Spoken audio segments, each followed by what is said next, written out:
The first time my neighbor admitted he had been checking my private messages, he didn't even realize he was confessing. And I swear, in that exact moment, my heart didn't just drop, it felt exposed. My name is Samuel. I'm 25. I live alone in a small apartment building where the walls are thin and privacy is mostly an illusion. Or at least that's what I learned the hard way. Gregory moved in next door about 3 months ago. He was 27, worked from home in IT security, ironic, right? And had this quiet, observant energy about him. Not shy exactly, just reserved. The kind of guy who doesn't say much, but when he does, it's specific, precise, like he's been collecting data before speaking. We met in the hallway on move-in day. He was carrying 2 boxes stacked way too high, almost ran into me, and muttered, "Sorry. I swear I'm not usually this uncoordinated." I laughed.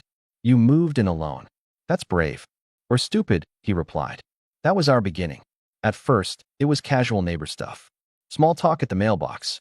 Complaints about the elevator. One night the power went out in the whole building, and we ended up sitting in my living room with candles and takeout because neither of us had anything better to do. That night, we actually talked. About work. About dating. About how exhausting it is pretending you don't care when you do. I didn't tell him everything, but I opened up more than I usually would with someone I'd just met. He listened. Really listened. And I liked that. We started hanging out more after that. Gym sessions. Watching games. Random late-night conversations in sweatpants and socks, sitting cross-legged on my couch. Somewhere along the way, I started feeling comfortable around him. Too comfortable. Because I never noticed when the dynamic shifted. It happened gradually. Gregory started knowing things. Little things at first. He'd say, "That guy you're texting again?" Even though my phone screen was facing down. Or, "Still talking to the marketing guy?" I'd blink. "Yeah, how'd you know?" "You mentioned him." Maybe I had. At least that's what I told myself. Until one Friday night. We were on my couch, both scrolling on our phones. I was texting someone from a dating app. Nothing serious. Just flirting. The kind of conversation that's fun, but meaningless. I smiled at something the guy wrote. Gregory glanced over. "Red flag," he asked casually. "No, just complicated." He smirked. "Yeah, guys who say they're emotionally available, but still live with their ex usually are." Everything inside me froze. I turned to him slowly. "What did you just say?" He shrugged. "I mean, it's common." "No," I said quietly. That's exactly what he wrote. Word for word. Silence. Gregory didn't look at me. He just stared at the TV like he'd suddenly become deeply invested in the commercials. "You saw my screen?" I asked. "No." "Then how do you know?" He hesitated. Just for a second. But that second was enough. "I guessed," he said. I let it go. But something had cracked. Over the next week, I started paying attention. He reacted to things I hadn't told him yet. He'd bring up topics from conversations I'd had privately with friends. Once, he even said, "You really shouldn't quit your job without another offer lined up." I never told him I was considering quitting. I'd only told my best friend over text. That was the moment my stomach turned. Because it stopped feeling like coincidence. It started feeling like intrusion. I didn't confront him immediately. Instead, I tested him. One night, while he was over, I sent my friend a message. "I think I might move to another city next month." It wasn't true. I just wanted to see. Gregory didn't look at my phone. He didn't react right away. But 10 minutes later, out of nowhere, he said, "You'd hate starting over somewhere else." My pulse started pounding. "Why would you say that?" He shrugged, too casual. "You don't like change." I stared at him. "You've been reading my messages, haven't you?" The room went quiet in a way that felt heavy. Gregory's jaw tightened. He didn't answer. And somehow, that silence was worse than any confession. "Gregory," I said, my voice lower now. "How do you know things I never told you?" He finally looked at me. And for the first time since I'd met him, he didn't look calm. He looked cornered. "I wasn't trying to hurt you," he said quietly. That wasn't a denial. "I asked you a question," I replied. He ran a hand through his hair, pacing once across my living room like he was arguing with himself. Then he stopped and said the words that made my chest tighten. "I might have checked some of your messages." The world felt suddenly smaller. "You might have." I repeated. He swallowed. "I know your Wi-Fi password. You gave it to me the first week I moved in. I work in cybersecurity, Sam. I know how to access shared network traffic." I stared at him like I didn't recognize him. "You hacked me." "No, not hacked. You invaded my privacy." His voice dropped. I just wanted to know if you were talking to someone seriously. My heartbeat was loud in my ears. Why? That question hung there. Heavy. Because I think, deep down, I already knew the answer. Gregory looked at me for a long second and quietly said, because I didn't want to lose you before I had a chance. Everything inside me shifted. Anger, betrayal, confusion, and something else. Something dangerous. Because the truth was, I didn't know if I was more upset that he violated my privacy, or that part of me cared why he did it. The air in my apartment felt heavy after that. I didn't want to lose you before I had a chance. Gregory's words just sat there. I stared at him, trying to process what I was feeling. Anger, obviously. That was the loudest one. My privacy had been violated. Not accidentally. Not carelessly. Deliberately. You had a chance, I said finally. My voice was steady, but only barely. You could have just talked to me. He let out a quiet breath, almost like a laugh without humor. It's not that simple. It's actually very simple, I shot back. You don't spy on someone you care about. His jaw tightened. I didn't think of it as spying. I blinked. Then what did you think it was? Information, he said. Context. I needed to know where I stood. That stung more than I expected. You don't get to hack into my life because you're insecure. I didn't hack you, he insisted. I monitored open network traffic. It's not illegal if it's unsecured. Are you seriously turning this into a technical debate? He stopped talking. Good. Because if he'd kept going, I might have actually thrown him out right then. I crossed my arms. How long? Silence. Gregory. A few weeks, he admitted quietly.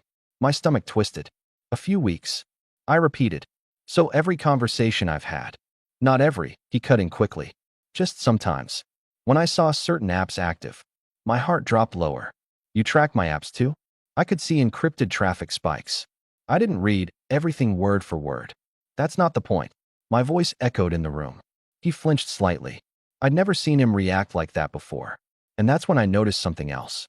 He looked ashamed. Not defensive. Not arrogant. Ashamed. I know I messed up, he said quietly.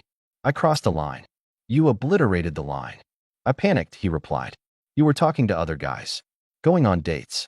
And I kept thinking, if I just knew what they were saying, maybe I'd know if I even had a chance. I stared at him. You don't get to control that. I wasn't trying to control you. You were trying to control the outcome. That shut him up again. The silence stretched between us. Thick. Complicated.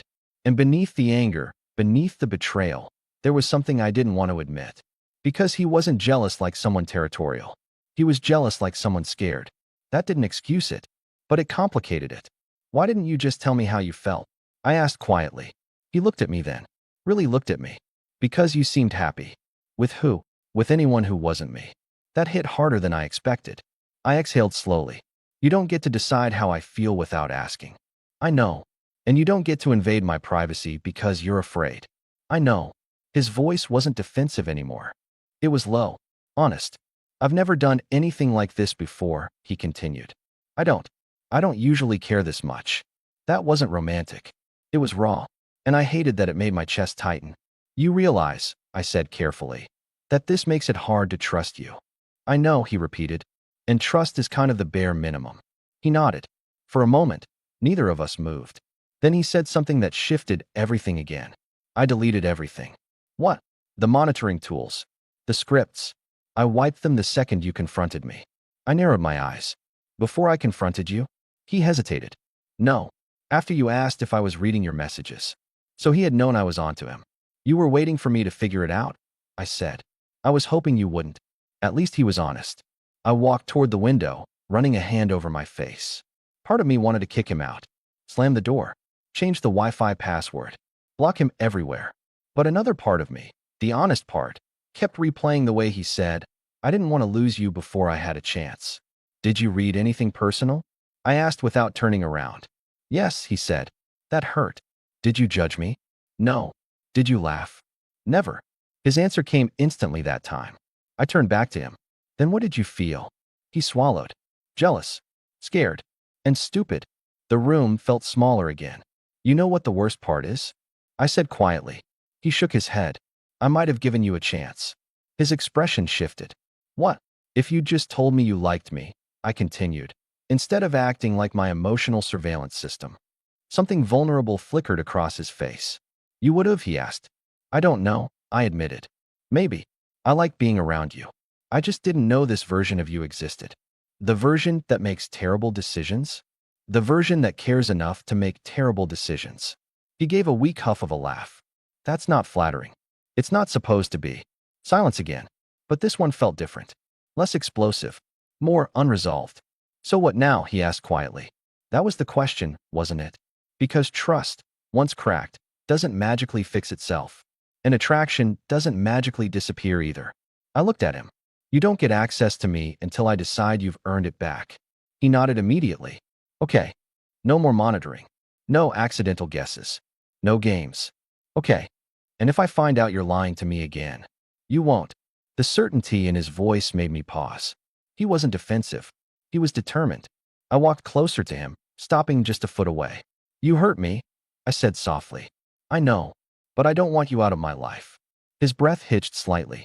I don't want to lose you either, he replied. There it was again. Not possession, not control. Fear of losing something that hadn't even fully begun. And maybe that scared me more than the hacking. Because this wasn't simple anymore.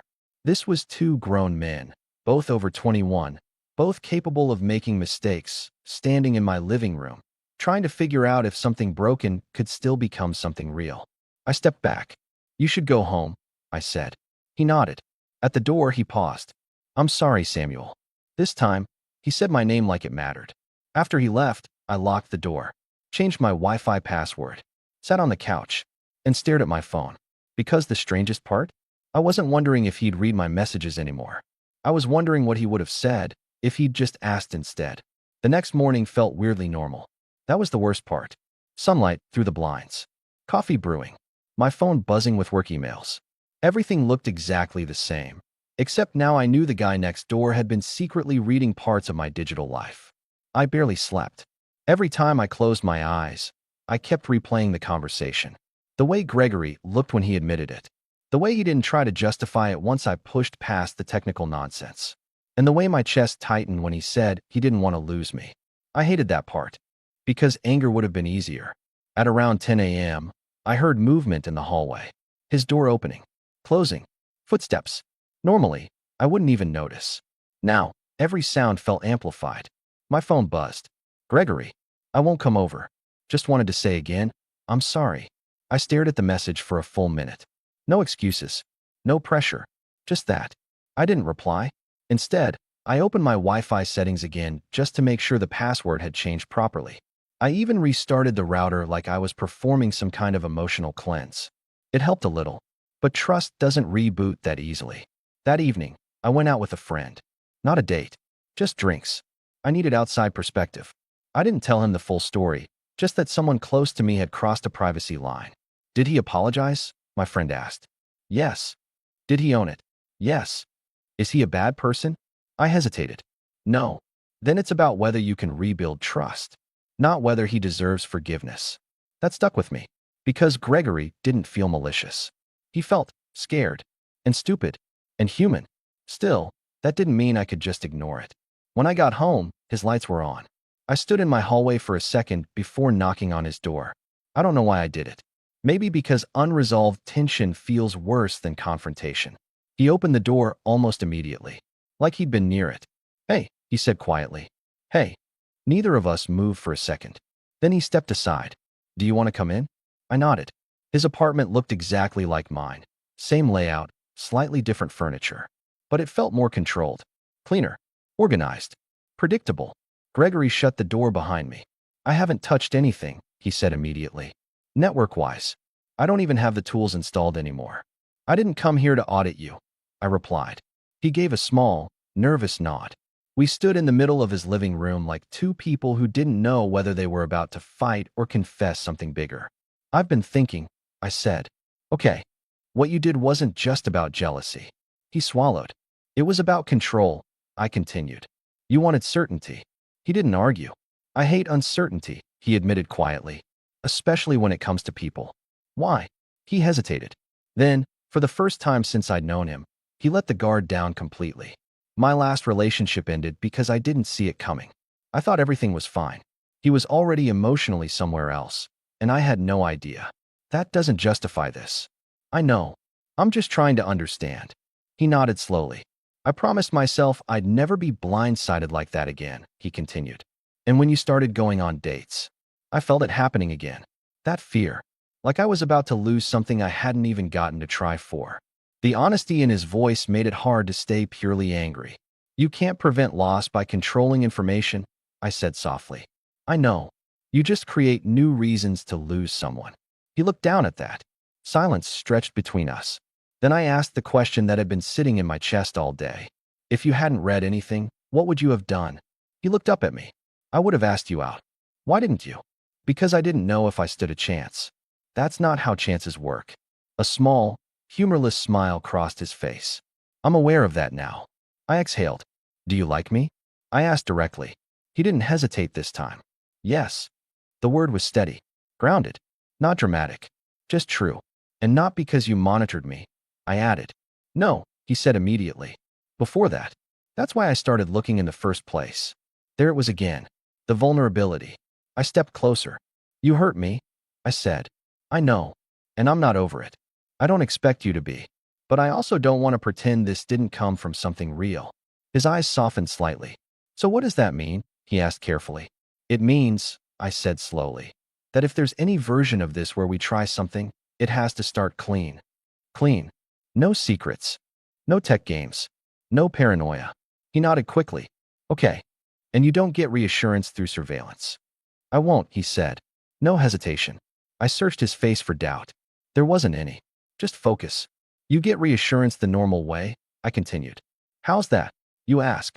He let out a breath that almost sounded like relief. Then can I ask something now? I raised an eyebrow.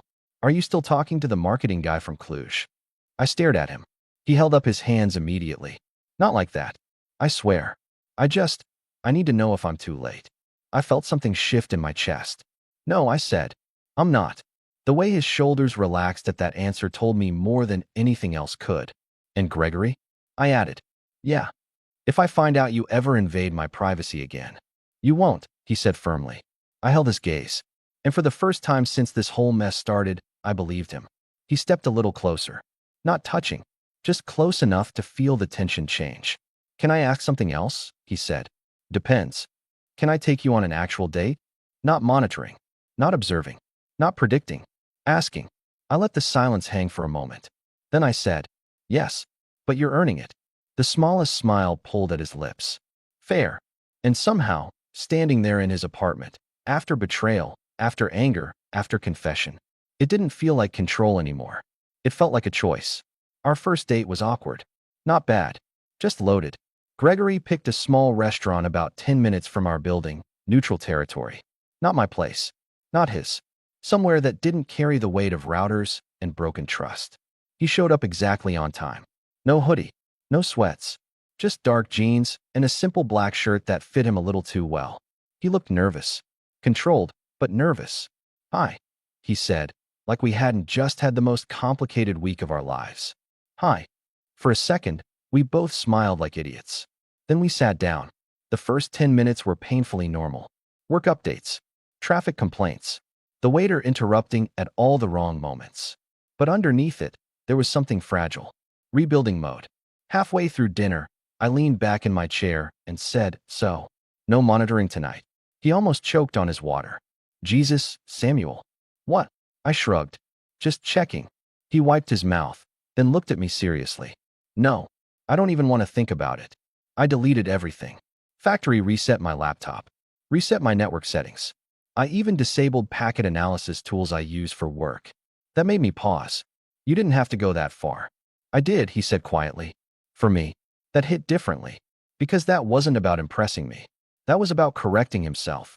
You scared me, I admitted. I know. I don't like feeling exposed. His expression softened. You shouldn't have to, he said. Especially not with someone who cares about you. The word hung there again. Cares. It still felt fragile. After dinner, we walked home together. Not touching. Just close enough that our shoulders almost brushed. At the building entrance, he stopped. I don't want to rush this, he said. Not after everything. Good, I replied. Because I don't trust you completely yet. He nodded. No defensiveness. I'll earn it, he said simply. And then he did something that surprised me. Instead of trying to kiss me, he stepped back. "Good night, Samuel," and left first. That restraint, that mattered more than any grand gesture. The next few weeks were slow, deliberately slow. We kept seeing each other. Coffee dates, movie nights, walks, conversations that felt deeper now, less guarded. But there were moments. Moments where the past still hovered. One night, I was on my phone while he was over. Just scrolling. Nothing serious. I felt him glance at it. My body tensed automatically. He noticed. And instead of leaning closer, he leaned back. "Sorry," he said quietly. Habit of looking at screens. I studied him for a second. "You don't have to apologize for looking," I said carefully. "Just don't try to read." "I won't." The way he said it, steady, certain, slowly started patching something inside me. Trust doesn't rebuild in one dramatic scene. It rebuilds in small, consistent behaviors. Like him never asking who I was texting. Like him not reacting when my phone buzzed at midnight. Like him choosing to ask directly instead of assume. One evening, about a month after the confession, we were back in my apartment. Same couch. Same position as the night everything exploded. Except this time, there was no tension about secrets. Just tension. The other kind. He was sitting close. Not touching. Just close enough that I could feel his warmth.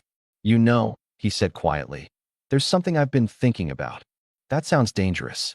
He huffed softly. "Probably." I looked at him. "What?" He hesitated, which was rare for him now. "When I was reading your messages," he began carefully, "I wasn't just looking for competition." My chest tightened slightly. "I was looking for signs you might like me." I didn't interrupt. "I kept hoping you'd text someone about me. Mention me. Anything." I swallowed. "And did I?" I asked. He nodded faintly. "Yeah." That surprised me. "What did I say?" "You told your friend I was." Weirdly intense, but kind of hard to ignore. I groaned softly. "That's embarrassing." "It wasn't," he said. It was the first time I felt hopeful. There was no arrogance in his voice. Just honesty. "And now?" I asked. "Now I don't need to look," he said. "Because I can just ask." He turned toward me fully then. "Do you like me?" The question was simple. Direct. No surveillance. No guessing. I looked at him. And for the first time, I didn't feel guarded. "Yes," I said. Something in his shoulders relaxed. "Good," he murmured. And then he did ask something else. "Can I kiss you?" No grabbing. No assumption. Just permission. I held his gaze for a second. Then I nodded. "Yes." When he leaned in, it wasn't rushed. It wasn't desperate. It felt earned. Careful at first. Testing. Like we were both aware that this moment meant more because of what we'd gone through. His hand hovered near my waist before resting there. Light. Grounding. Asking without words. And for the first time since all of this started, I didn't feel watched. I felt chosen. When we pulled back slightly, he rested his forehead against mine. "I'm not going to mess this up again," he said quietly. "You don't get surveillance privileges anymore," I replied. A soft laugh escaped him. "Fair." I exhaled slowly. "You know what's ironic?" "What?" "You work in cybersecurity." He groaned. "I know. Worst branding ever."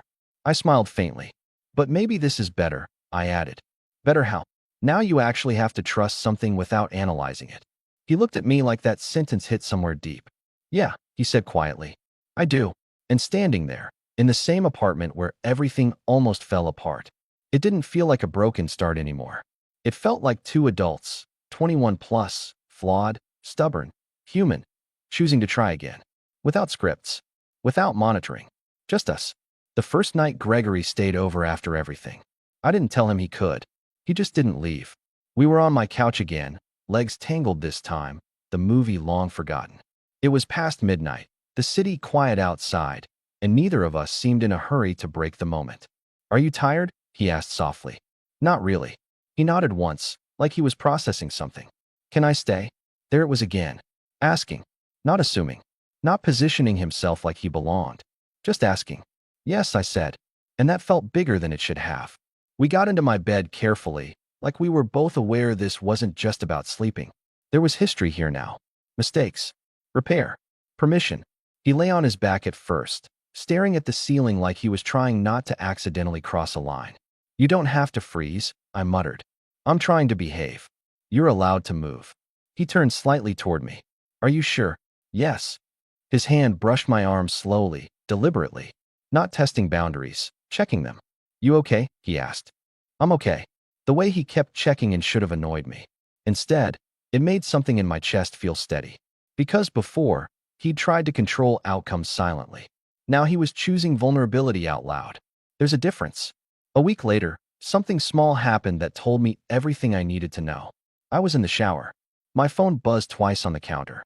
Gregory was in the kitchen making coffee. Old me would have thought nothing of it. New me felt a flicker of tension. When I stepped out, towel around my waist, I saw him sitting at the table. My phone was right there, untouched. I didn't look, he said immediately, without me asking. I blinked. I wasn't accusing you. I know, he replied quietly. I just didn't want you wondering. That hit harder than I expected. He wasn't afraid of getting caught anymore. He was afraid of making me doubt him. Trust rebuilding in real time. I walked over, picked up my phone, glanced at the messages. Work. Spam. Nothing important. Then I looked at him. You could have, I said. I know. But you didn't. No. Silence stretched between us for a second. Then I stepped closer and kissed him. Not because he passed a test, but because he chose not to take one. We talked more about boundaries after that. Not in a dramatic way. Just practical. No shared passwords. No accidental tech access. If you're insecure, you say it. If I'm distant, I explain it. It felt almost clinical at times. But healthy isn't always glamorous. Sometimes it's just clear. One night, about 2 months in, we were sitting on his balcony. City lights below us. Late summer air. Quiet. Can I tell you something honest? He asked. That depends how scary it is. He huffed softly. Scary for me. Okay. I still get the urge sometimes. My stomach tightened slightly. To check. I asked. He nodded once. But I don't act on it. I studied him carefully. That's important. I know, he said. I just don't want to pretend the impulse disappeared. That's actually better, I replied. He looked at me, confused. It means you're aware of it, I continued. Which means you can choose differently. He let out a slow breath. I hate that I wired myself like that. You're not wired like that, I said quietly. You were scared. And now you're learning. He was quiet for a moment. Then he asked something softer. Do you trust me? The question wasn't defensive. It was careful. I trust the version of you who stands here and admits impulses instead of hiding them, I said. That's not a full yes. It's honest. He nodded. I'll take honest. The irony still wasn't lost on me. A cybersecurity specialist who had to learn emotional transparency the hard way. A guy who once tried to monitor me, now asking permission before even borrowing my charger. Growth looks strange sometimes, but it was real. One evening, months later, I caught him staring at me while I was texting. Something on my face? I asked. He smirked faintly. No, I was just thinking. Dangerous again. Yeah. He shifted closer. You know what's crazy? What? If I had just asked you out the first week I moved in, none of this would have happened. I laughed softly. Probably. I almost did, he admitted. The night the power went out. That was our meet cute moment. I know. I ruined it. You complicated it, I corrected. He smiled faintly at that. Do you regret giving me a chance? He asked. The question was quiet. Vulnerable. I didn't answer immediately. I thought about the anger, the betrayal, the weeks of careful rebuilding. Then I thought about the restraint, the honesty, the way he now looked at me instead of my screen.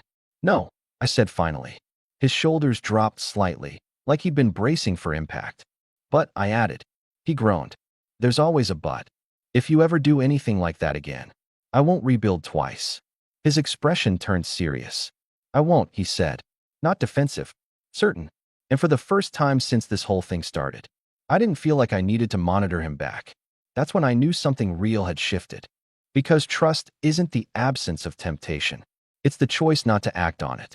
And Gregory, the guy who once tried to secure certainty through code, was finally learning to live without it. With me.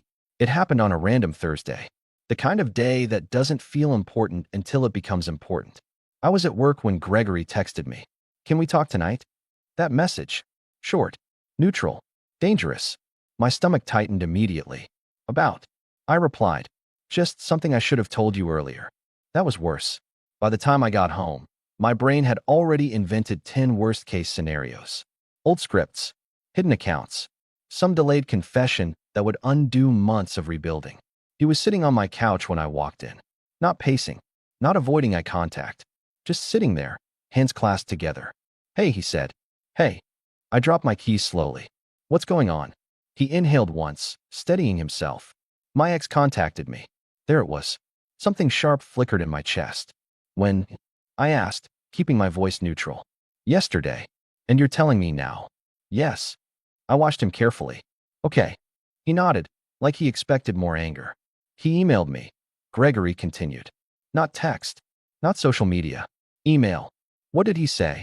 He apologized. Of course he did. They always apologize, I muttered. Gregory's mouth twitched faintly, but his eyes stayed serious. He said he handled things badly, that he regrets how it ended, that he's been thinking about me, and that he'd like to talk. The word talk felt loaded. And do you? I asked. He didn't hesitate. No. That answer came clean. Immediate. Then why are we talking about it? I asked carefully. Because 6 months ago, I would have hidden this. That stopped me. I would have replied secretly, he continued. I would have monitored his social media. I would have tried to gather information before deciding anything. He swallowed. And now I'm telling you immediately. There it was again. Growth doesn't look dramatic. It looks like transparency. Did you respond? I asked. No. Do you want to? He shook his head. I don't miss him, Gregory said quietly. I miss who I thought he was. That hit deeper than I expected.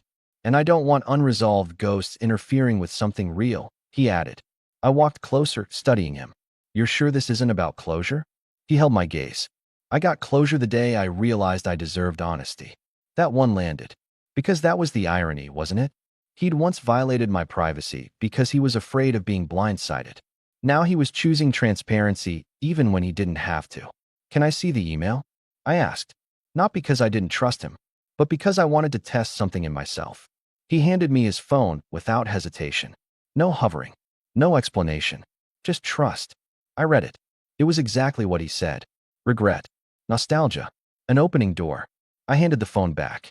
You're not tempted? I asked honestly. He paused. Just a second. I'm human, he admitted. It's validating when someone who left you suddenly wants back in. That was real. But validation isn't the same as wanting them, he added. I watched him carefully. You don't owe him anything, I said. I know. And you don't owe me proof either. I know, he repeated softly. But I owe you honesty. That sentence shifted something inside me. Because months ago, honesty had been the missing piece. Delete it, I said. He blinked. What? Delete the email. Not as a command. As a choice. He didn't ask why. He opened his phone. Deleted it. Closed the app. Set the phone down. Done. No dramatic speech. No hesitation. Just done. I stepped closer. Why didn't you reply? I asked quietly. Gregory's voice softened. Because the first time I felt like I was losing something real. I panicked and made terrible decisions. He looked at me steadily. I'm not repeating that. The weight of that hit me. You're not losing me, I said. I know, he replied. But I'm not risking you either. Silence settled between us. Not tense. Just reflective. Then he said something that caught me off guard. I don't want to be the guy who monitors what he's afraid to ask. That was it. That was the real change. Not deleting tools. Not factory resets. Not promises. Perspective. I stepped forward and wrapped my arms around him. He froze for half a second, still not fully used to being chosen first, and then relaxed into it. You did good. I murmured against his shoulder. He let out a slow breath. I almost didn't tell you, he admitted. Why? Because I didn't want you thinking I was entertaining it. I don't need perfection, I said quietly. I need transparency. He nodded against me. I can do that. And for the first time since his confession months ago, I realized something. Trust isn't built when nothing tests it. It's built when something does. And this time, he didn't choose control. He chose me. It's funny how trust works. You think you're the stable one, the calm one, until the insecurity shifts sides. Because after Gregory deleted that email, after he chose transparency without hesitation, something uncomfortable surfaced in me. He had proven himself, but I hadn't examined myself. It started small. We were at a bar with some of his coworkers, the first time I'd really stepped into his world instead of him stepping into mine. They were loud, confident, teasing him about finally bringing someone around. And I noticed something I hadn't before. Gregory in his element. Relaxed. Charming. Funny. A version of him I hadn't fully seen. And people noticed him. One of his co-workers, tall, clean-cut, the type who smiles like he knows it works, leaned a little too close while they were talking. Nothing dramatic. Just proximity. Gregory didn't react, didn't move away, didn't lean in either. Just normal. But something sharp twisted in my chest. I hated it immediately, because now I understood something ugly. The urge to control doesn't start as control. It starts as fear. When we got home, I was quieter than usual. "You okay?" Gregory asked. "Yeah." He didn't buy it. "Samuel." I sighed, dropping onto the couch. "That guy from your office," I said. "Which one?" "The one who thinks he's subtle." Gregory blinked once, then understood. "Evan." "Sure." He sat down next to me. "What about him?" I hesitated. And there it was. The temptation. The voice that whispers, "Just check his phone. Just confirm there's nothing there." I swallowed it down. I didn't like how close he stood, I admitted. Gregory studied me carefully. "You think I liked it?" he asked gently. "I don't know." He leaned back slightly, giving me space instead of pressing forward. "Do you want to see my messages?" he asked. The offer hit me unexpectedly. "No." "Are you sure?" "Yes." Because this was the moment. The exact crossroad he'd stood at months ago. Control or trust. "I don't want access," I said slowly. "I want reassurance." He nodded once. "I'm not interested in him," Gregory said plainly. "Or anyone else in that room." You didn't move away. I didn't want to make it awkward at a work event. "Fair." I didn't lean in either, he added quietly. That was also true. I exhaled. "You know what the messed up part is?" I said. "What?" "I understand now how you spiraled." His expression softened. "It's not a good feeling." "No," I agreed. "It's not." Silence settled between us. Not tense, just honest. Then Gregory did something simple. He reached for my hand. Not possessive, not defensive, grounded. "I don't want you guessing," he said quietly. "Ask me." So I did. "Are you happy with me?" "Yes." "Are you tempted by him?" "No." "Would you tell me if you were?" "Yes." The answers were steady, immediate, no hesitation, and something inside me unclenched. Because this was what we were supposed to do from the beginning. Not monitor, not analyze, just ask. Later that night, lying in bed, I stared at the ceiling and let the irony wash over me. Gregory had once violated my privacy because he was afraid of losing something he hadn't even secured. Now I'd stood at the edge of that same instinct and chosen differently. "Hey," I murmured into the dark. "Yeah, I almost understood you too well tonight." He shifted closer. "That's not something I'm proud of," he said softly. "I know, but you didn't act on it." "No." His fingers traced lightly along my arm. "That's the difference," he said. And he was right. Growth isn't about never feeling insecure. It's about what you do when you are. A few days later, I did something I never thought I would have done months ago. I gave him my phone. Not unlocked. Just placed it in his hand. He looked confused. "What's this?" "Nothing," I said. "Just noticing I don't feel like I need to guard it." He stared at it for a second, then handed it back. "I don't need it," he said. And that meant more than if he'd looked. Looking back, I sometimes think about how this could have gone differently. If I'd reacted purely with anger. If he'd doubled down instead of apologizing. If either of us had chosen control over conversation again. We would have lost something before it ever had a chance to exist. Instead, we learned the hard way. He learned that surveillance isn't security. I learned that insecurity isn't a crime, but acting on it without honesty is. And somewhere between deleted scripts and awkward first dates, we built something cleaner than how we started. Now, months later, Gregory still works in cybersecurity, still analyzes networks, still notices everything. But when it comes to me, he doesn't monitor. He asks. And when my phone buzzes late at night, he doesn't glance over. He just pulls me closer and says, "You good?" And I answer honestly. Because that's what this became. Not perfect, not spotless, but real and earned.